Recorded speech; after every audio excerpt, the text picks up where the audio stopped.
আসসালামু আলাইকুম, সবাই কেমন আছেন? আশা করি ভালো আছেন। রান্না এড়িয়ে দেখে বুঝতেই পারছেন কি রান্না করা হবে আজকে। কালা ভুনা রান্না করব। চলুন শুরু করা যাক। এই তো এখানে দেখতে পাচ্ছেন কালা ভুনার মশলা। এই মশলাটা দিলে আর কোনো কিছু দেওয়া লাগে না, মশলা সব কিছু দেওয়া আছে মশলাটার ভিতরে। আর আমার এখানে 1.5 কেজির মতো মাংস নিয়েছি, তাই অর্ধেক দিয়েছি। যদি 2 কেজি হয় আপনাদের, তাহলে পুরো প্যাকেট দিতে হবে। আর সাথে যে আরেকটা আছে ওইটা পরে দেবো।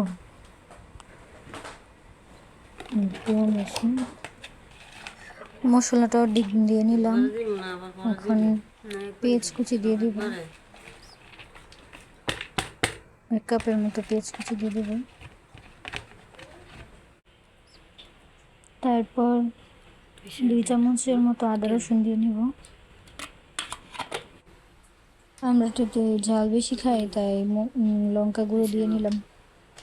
আর কালারটা একটু ভালো আসার জন্য হলুদ গুঁড়ো দিয়ে নিলাম 1 চামচ। লবণ না, এটা পরে। মজার ব্যাপার কি, এই মশলাটা দিলে আর কোনো কিছুই লাগে না। এই মশলা দিয়েই সব কিছুই এটাতে দেওয়া আছে, তাই স্বাদ মতো লবণ দিয়ে নিলাম। লবণটা আপনাদের স্বাদ মতো আপনারা দিয়ে নেবেন, দেওয়া লাগে না। আপনার মশলাটা অপশনাল, দিতেও পারেন না দিতে পারেন। আমরা মশলা একটু করি, তাই একটু আস্তে মশলা দিয়ে নিলাম। এটা ভালোভাবে মেখে নিতে হবে।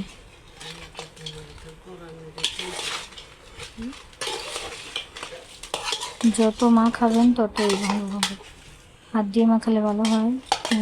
ওই দিন হাতটা কাটা ছিল তো, তাই আমার আম্মু মাখাচ্ছিল, হাতটা কাটা ছিল, তাই দিয়ে মাখতে হচ্ছে। যত ভালোভাবে মাখাবেন ততই সুন্দর হবে। হাত দিয়ে মাখালে বেশি সুন্দর হবে। অনেকক্ষণ মানে সব 1/2 ঘন্টার মতো রেস্টে রাখতে হবে।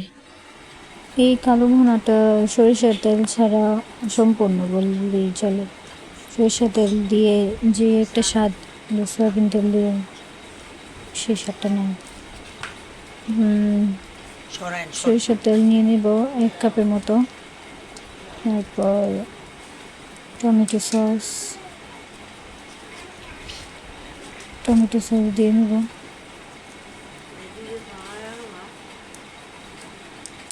এই 3টা জিনিস তখন আসছিল না, তাই পরে দেওয়া হয়েছে। আপনারা একসাথে দিয়ে নেবেন, দিয়ে 1/2 ঘন্টা রেখে দিতে হবে। 1/2 ঘন্টা বা 1 ঘন্টা, যতক্ষণ রাখবেন মশলাটা ভিতরে ঢুকলে খেতে ভালো হয়। এই তো সস দেওয়া শেষ। এখন টক দইটা দিয়ে নেব।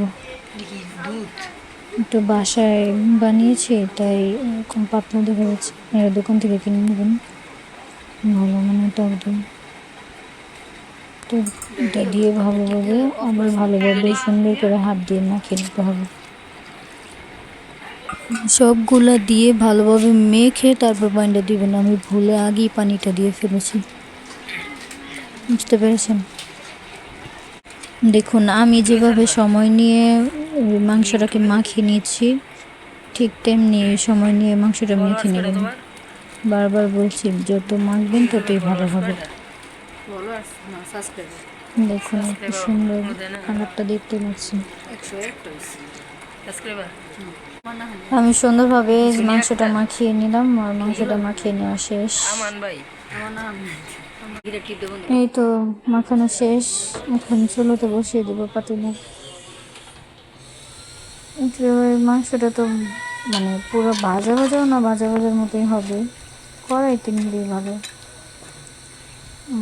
পাতিলাক নিয়েছি, লাস্টের দিকে আমি কড়াইটি ট্রান্সফার দিই। আর সবচেয়ে ইম্পর্টেন্ট কথা হলো এটা রান্না করা মানে এটা রেখে কোথাও যাওয়া যাবে না, এটা নাড়ার ভিতরে রাখতে হয়, নিচে তলায় লাগলে যেতে পারে। কতক্ষণ পর পরে এসে নাড়িয়ে দিতে হবে, সামনে থাকতে হবে, দূরে গেলে লেগে যাবে নিচে। এটা দেখুন আমি সুন্দরভাবে নাড়িয়ে দিচ্ছি।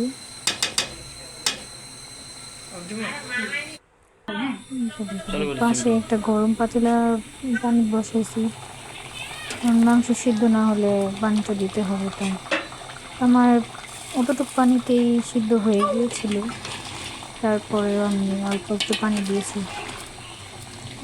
সামনে দেখুন,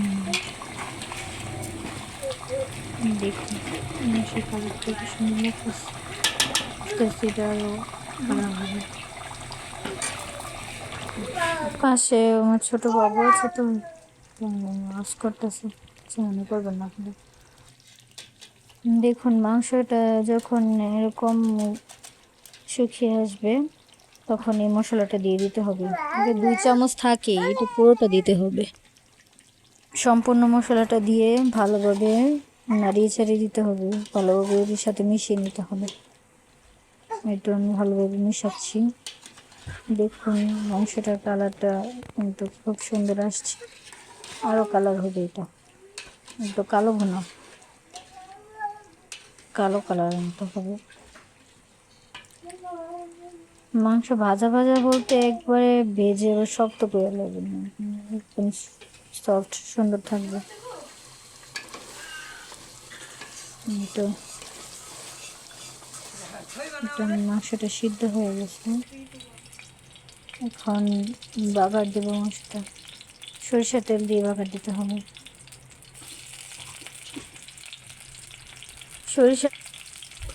সরিষার তেলের ভিতর রসুন কুচি পেঁয়াজ কুচি দিয়ে এটাকে ভালোভাবে লাল করে ভেজে নিব। তো বাদামি কালার, ভালোভাবে বাদামি কালার করে ভেজে নিতে হবে। সুন্দর করে ভাজা হচ্ছে।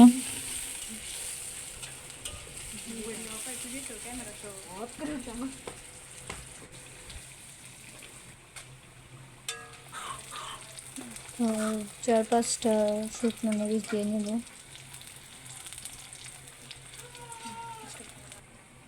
শুকনো মরিচ ভেজে তারপর পাতিলা থেকে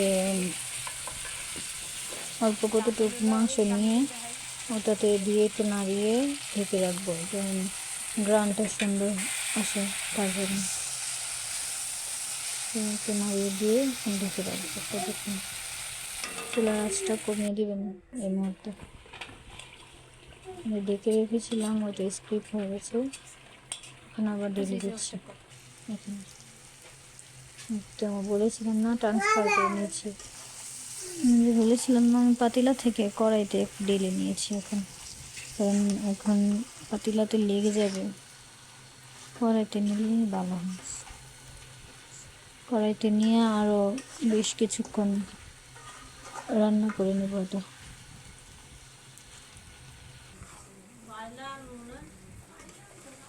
ও বলতে ভুলে গিয়েছি, 1 মুঠের মতো কাঁচা পেঁয়াজ দিয়ে ভালোভাবে নেড়ে কিছুক্ষণ রান্না করে নিতে হবে। এখন আমার কালো ভুনা রান্না প্রায় শেষ মুহূর্তে, কি সুন্দর কালার এসেছে দেখুন, দেখতে কি লোভনীয় লাগছে। ভিডিওটি ভালো লাগলে লাইক কমেন্ট শেয়ার সাবস্ক্রাইব করবেন। আল্লাহ হাফিজ।